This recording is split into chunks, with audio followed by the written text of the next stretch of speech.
We're in Athens and we're going on a tour. Just got off the boat and we're off to find our coach. It is not as hot as it's been in Athens. It's going to be, I think, 30 and slightly cloudy, but still a little bit warm. But we've got all of our waters and fans and everything we hopefully need.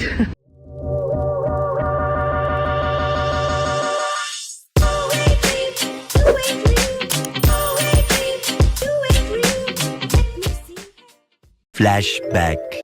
So hey guys, and welcome to part 2 of my cruise vlog on Explorer of the Seas. So we did have a sea day between Athens and Santorini, but we didn't film too much because we just wanted to enjoy a day to relax. But this was the Royal Palooza and it was absolutely wild. I think kids would love it. It was very crazy, strange, but lots of dancing, very fun. We also did a Beatles trivia, which JP did amazing at. I didn't really help much at all. And then we saw like a magician type show afterwards, which was really great.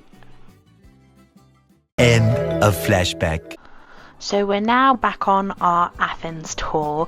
Now this is a Royal Caribbean tour, so you could definitely book one cheaper through a third party, but that does mean that if there are any delays, the boat will not wait, and we just felt like to make the most of the day that a Royal Caribbean excursion would be the best for us. So we chose this one with the Parthenon Museum and free time.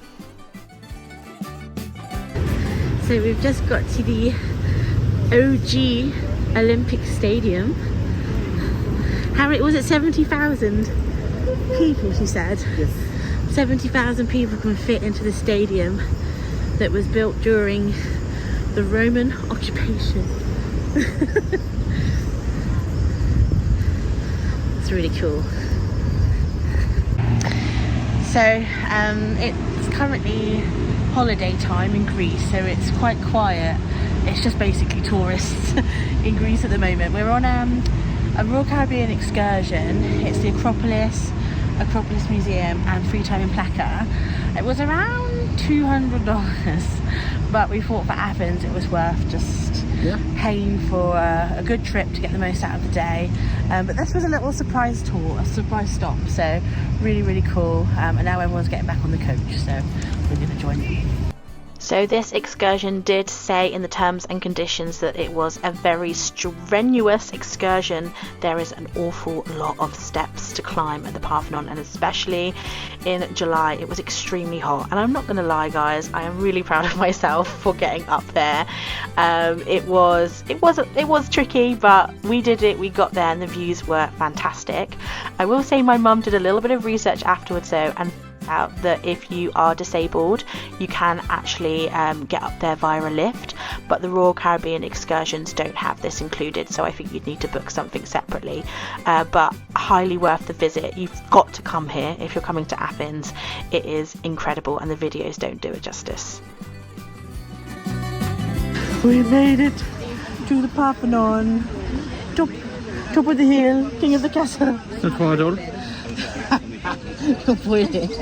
What do you think, babe? Very nice. Good protection in the city. Fantastic architecture. Yeah, we've got an amazing tour guide, Jenny, and she's telling us how there's no straight lines. Everything has a curve or a vertical, and it took mathematicians thousands of years to kind of even understand part of it, and they're still discovering more about how it was built thousands of years ago. So really cool. It's very busy up here, but it's not too, we managed it. Jenny's great. She takes lots of breaks, gives you lots of facts as we go on our tours. So yeah, I'm really pleased that we managed to get up here. So gonna carry on having a look around. Also just wanted to say there are no toilets, cafes or gift shops at the top, so do make sure you're taking up plenty of water and everything you need to look after yourself in the heat. So this is a sacred olive tree. Yes. From, what was this story again? Athena struck with her spear, the trident of... That's Poseidon. Yes. But Very cool. like Something like that. and it's very sacred. But yeah, and a cat. Oh, there's a pretty cat. Hello, sweet baby. Are you thirsty? Before any of you guys comment, there was some water that had been left out, I think, for the cats specifically. So I do think they look after the stray cats quite well. So they had some water and shade up there. We'll say it was very, very, very busy, as you'll see in quite a lot of the footage. But obviously this is peak season, so just take your time, wear good shoes, wear shoes with grip, because obviously the marble has been worn away over centuries of people walking on it, so everyone was slipping and sliding. So please wear shoes with good grip. I wouldn't recommend wearing flip-flops or sandals, some good trainers or Skechers.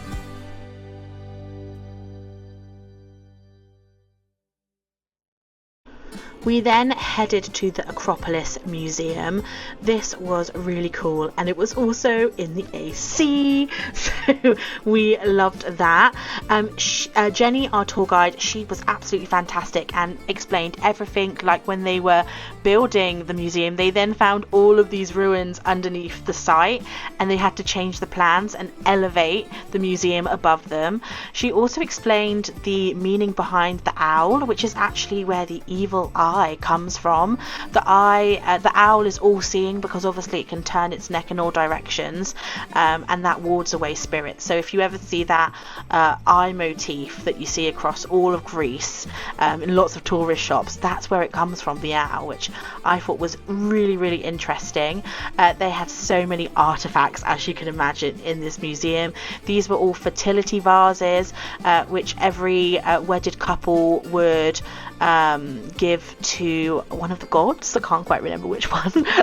Go on the tour to find out. And they just had so many statues, and Jenny was telling us about all the different ones, and these were all painted. So I think we all assume that Athens is all just plain marble, but she was saying that all of these statues were painted with bright colours, and not only did the Parthenon take years and years to build, but years and years to decorate. And here she was explaining how they used lasers to get rid of the build up of basically pollution on the I think they're the Athenian slaves. Really interesting. And then also she was telling us how this building mimics the site of the Parthenon. It's the same size as the Parthenon, and they have moved all the original pieces into the museum, and this is literally the same size as the Parthenon. Really, really cool. And obviously it's great to be able to keep the original artifacts nice and safe and preserved for future generations. I would highly recommend visiting both, because while obviously the Parthenon you get amazing views, I feel like you can learn a lot more about the history. Then we had a little bit of a tour around the rest of Athens. So here we saw the guards, bless them, very, very hot. Glad this isn't my job. They do change every hour, and a lot of people wait around to see that. And then we also saw some of these fantastic grand buildings, which actually were kind of built at the turn of the, I think, 19th century. So we're just in Plaka. We've done the museum and we did the Acropolis this morning. It's 38 degrees. We're in the shade. I've got a iced cappuccino just because I feel like I need to pick me up so early in the morning. It honestly feels like 4 in the afternoon, but I think it's only like, what, 2? Not even 2. 20 past 1. It feels like the late afternoon, but yeah, we've got 20 minutes left of our excursion before the coach takes us back, but we've decided we're just gonna go straight on the boat and probably straight in a pool. Here is the evidence that it was 40 degrees. It was so hot this day. So we headed back to the cruise ship. It was white night, so we just enjoyed some cocktails up in Dizzy's, and yeah, we spent some time in the pool and just relaxed. And here I am, clearly feeling myself with my new Athens earrings. The next morning. So the next morning, very bright and early, this one was even earlier than the Athens tour, we were doing the Oya or Ira on your own tour. We decided to book this as we found out there were 8 cruise ships in Santorini on the day. I would highly suggest looking at how many cruise ships are in port when you're in Santorini, because it has a huge effect on your day. The cruise ships can't use their own lifeboats. They have to use the Santorini boats, and the more cruise ships, the longer it takes to get off the boat. So we booked an excursion because that means you are the first people off the boat. If you've never been to Santorini before, I'd highly recommend booking an excursion so you can get off the boat as soon as possible. This excursion cost us around, I think it was £50. Personally, I don't think I would do this again because I just don't think we had enough time in Oya or Fira, but we did enjoy the time we spent there, and obviously getting to look around the island on the coach. It was great to see lots of the different views, some of the windmills here as you can see, and then heading into Oya, here the views get absolutely stunning. So guys, we're here in Santorini. We're in Ira? Is that how I say it? Ia. We're in Ia. Looks like Oya, but it's Ia. And we've taken our photos already. We would definitely suggest getting your photos done first before exploring elsewhere, because the queue when we left was very big. So we're now just having a little mooch around, looking at the little shoppy shops.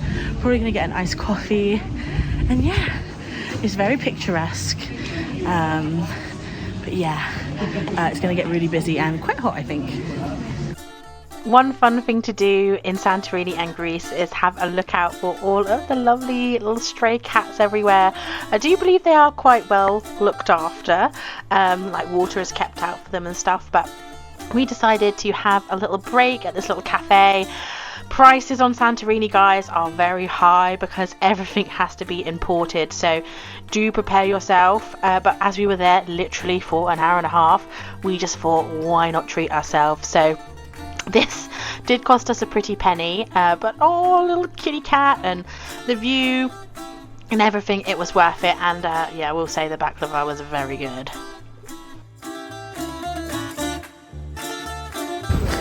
An unusual pairing of beer and homemade baklava. I'm gonna try a piece on camera. Oh wow, it's so like squidgy and soft. I will say this place isn't cheap, but we're on holiday.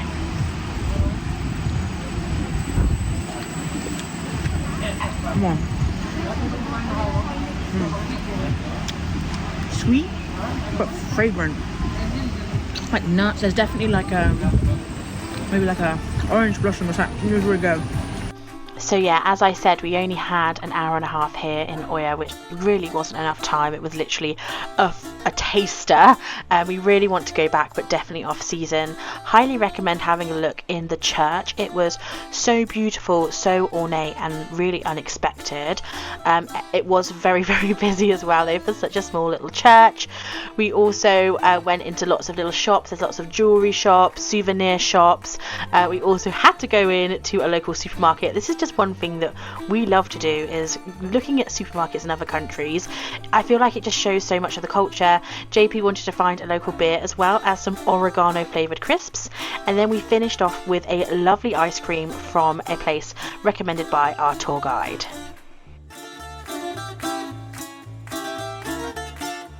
So we just had some beautiful ice cream. It was orange sorbet and olive oil ice cream. Really nice. Unfortunately, we already have to go back to the coach. We only had, I think, around 2 hours here, but to be honest, I'm glad we're going back because it's gotten extremely busy already. I'm going to show you the coach park and you'll see just how many coach loads of people are here. It's crazy. Look at all these coaches, each one of them probably carrying like 50 people. Wild. They're all coaches. we got gyros. But it's gyros. Yeah, Gyros. Gyros. We literally only had 50 minutes in Fira due to the cable car queues. We got offered a free transfer back to the cruise port, but it just meant we didn't have a lot of time, so we literally had a gyro, ran around and came back. We then headed to the pool to cool down and then ended up at Azumi for dinner. We had the free night dining package, so that meant that we got 2 big dishes and 1 small dish, where really I wish it was the other way around, and a dessert, but it was just so much food. So if you haven't got the free night separate speciality package, I'd recommend just buying the menus off the items separately, because this was a lot of food. We didn't finish like hardly any of it, to be honest. It was just a lot. This chocolate dessert was amazing though. And then it was the 80s party. The parties are so fun, guys. We had so much fun attending them. Highly recommend. I hope you're enjoying the cruise vlogs, guys, and don't forget to come back from part 3. Don't forget to subscribe, like, and leave a comment.